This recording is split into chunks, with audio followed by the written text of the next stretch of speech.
ആറ്റൂർ ശ്രീ കാർത്തേനി ഭഗവതി ക്ഷേത്രത്തിൽ ക്ഷേത്ര പുനരുദ്ധാരണ പ്രവർത്തനങ്ങൾ പുരോഗമിക്കുന്നു. പുനരുദ്ധാരണ പ്രവർത്തനങ്ങളിലേക്ക് ഉദാരമായി സംഭാവന ചെയ്തുകൊണ്ട് ഭക്തജനങ്ങളുടെ സഹകരണവും പ്രതീക്ഷിക്കുന്നു.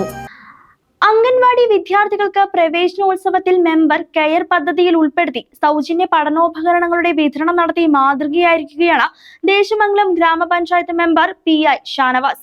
ദേശമംഗലം ഗ്രാമപഞ്ചായത്തിലെ കാറ്റുവട്ടൂർ അംഗനവാടിയിലെ മുഴുവൻ വിദ്യാർത്ഥികൾക്കും വാർഡ് മെമ്പർ എന്ന നിലയ്ക്ക് തന്റെ മെമ്പർ കെയർ പദ്ധതിയിൽ ഉൾപ്പെടുത്തിയാണ് വിദ്യാർത്ഥികളുടെ പ്രവേശനോത്സവത്തിൽ എല്ലാ വർഷവും സൗജന്യ പഠനോപകരണങ്ങളുടെ വിതരണം നടത്തിയത്. ബാഗ്, കുട, slate, box, pencil bag, water bottle ഉൾപ്പെടെ ഒരു വിദ്യാർത്ഥിക്ക് വേണ്ടതെല്ലാമുള്ള പഠന കിറ്റായിരുന്നു നൽകിയത്.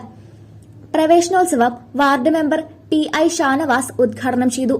അംഗൻവാടി ടീച്ചർ രജനി, ജീവനക്കാരി ഷെമീറ, ALMC അംഗം പ്രേം രാധാകൃഷ്ണൻ, സൂര്യ രാധാകൃഷ്ണൻ, ഫ്രണ്ട്സ് ക്ലബ് ഭാരവാഹികളായ അൻഫാസ്, ഇജാസ് അസ്കർ, പ്രമോദ്, ജിജിൻ, അപ്പു തുടങ്ങിയവർ പങ്കെടുത്തു.